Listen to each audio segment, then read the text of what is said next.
మహారాష్ట్ర ముఖ్యమంత్రిగా BJP senior నేత దేవేంద్ర ఫడ్నవీస్ ఇవాళ మూడోసారి ప్రమాణ స్వీకారం చేయనున్నారు.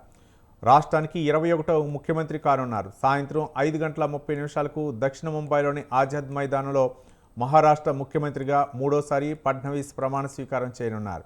ఈ కార్యక్రమానికి ప్రధాని నరేంద్ర మోదీతో సహా కేంద్ర మంత్రులు, ఎన్డీఏ పాలిత రాష్ట్రాల ముఖ్యమంత్రులు హాజరు కానున్నారు. ఫడ్నవీస్తో పాటు ఉప ముఖ్యమంత్రులుగా శివసేన నేత మాజీ సీఎం ఏక్నాథ్ షిండే, ఎన్సీపీ నేత అజిత్ పవార్ ప్రమాణ స్వీకారం చేయనున్నట్లు తెలుస్తోంది.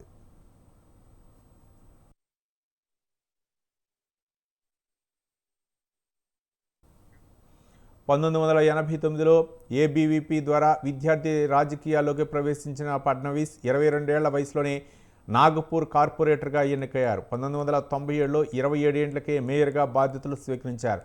1999 నుంచి వరుసగా ఎమ్మెల్యేగా గెలుస్తూ వచ్చిన ఆయన 2014లో మొదటిసారి మహారాష్ట్ర సీఎం అయ్యారు. 2019 నవంబర్ 23న రెండోసారి సీఎంగా ప్రమాణ స్వీకారం చేసిన సరిపడా శాసనసభ్యుల బలం లేకపోవడంతో 3 రోజులకే రాజీనామా చేశారు. 2022 జూన్లో శివసేనలో షిండే తిరుగుబాటు చేసి సీఎం అయిన తర్వాత ఫడ్నవీస్ డిప్యూటీ సీఎంగా బాధ్యతలు తీసుకున్నారు.